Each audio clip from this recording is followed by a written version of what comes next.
Subscribe to our YouTube channel and press the bell icon to get the latest updates.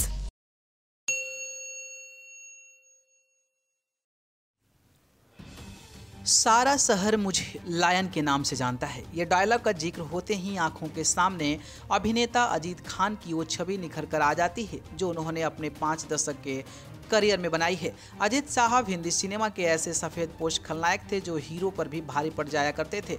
उनके dialogue बोलने का अंदाज सबसे निराला था। जब वो पर्दे पर नजर आते बस कमाल ही कर देते। 31 अक्टूबर 1999 को उनका निधन हो गया था। अजीत खान का जन्म 27 जनवरी 1922 को हैदराबाद रियासत के गोलकुंडा में हुआ था। उनके बचपन का नाम हामिद अली खान था।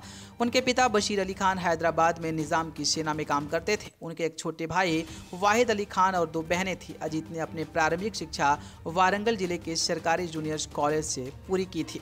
अजीत साहब को बचपन से ही अभिनय का शौक था। ये शौक इस कदर बढ़ गया था कि उन्होंने अपनी किताबें बेच दी और घर से भागकर मुंबई आ गए। लेकिन यहाँ की दुनिया अजीत के सपनों से बिल्कुल अलग थी। वो यहाँ सीमेंट के पाइप में रहकर अपना गुजारा करने लगे। उन्होंने गुंडों से लड़ते भिड़ते हुए मुफलिसी के मुश्किल दिन भी गुजारे थे। धीरे धीरे उन्होंने फिल्मों में छोटे मोटे रोल मिलने लगे। साल 1946 में उन्हें बतौर हीरो फिल्म मिली जिसका नाम था साहिए मिस्ट। अपने अभिनय की बदौलत अजीत कामयाबी की तरफ बढ़ने लगे। उन्होंने नास्तिक पतंगा, बारादारी, ढोलक जीत सरकार, तुरंत मोती महल, सम्राट, तिरदन जैसी फिल्मों में बतौर हीरो काम किया था। उस दौर में अजीत ने हर अभिनेत्री के साथ काम किया है। बढ़ती उम्र के साथ अजीत साहब हीरो के दौर के अंतिम पड़ाव पर थे। तब साल 1966 में उन्होंने राजेंद्र कुमार के कहने पर टी प्रकाश राव की फिल्म सूरज से खलनायक के किरदार निभाना शुरू किया था। यहाँ तो उन्होंने एक बार फिर सफलता की सीढ़ियाँ चढ़ना शुरू किया। साल 1973 उनके करियर का अहम पड़ाव साबित हुआ था। उसी साल उनकी फिल्में जंजीर, यादों की बारात, समझौता, कहानी किस्मत की और जुगनी ने बॉक्स ऑफिस पर सफलता के नए कीर्तिमान स्थापित किए थे। उनकी खलनायकी में तहजीब थी।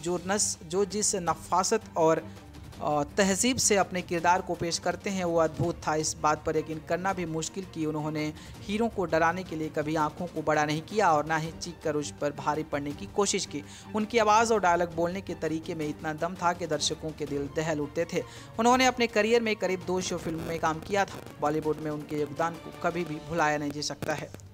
न्यूज़ रूम से न्यूज़ लाइव की रिपोर्ट।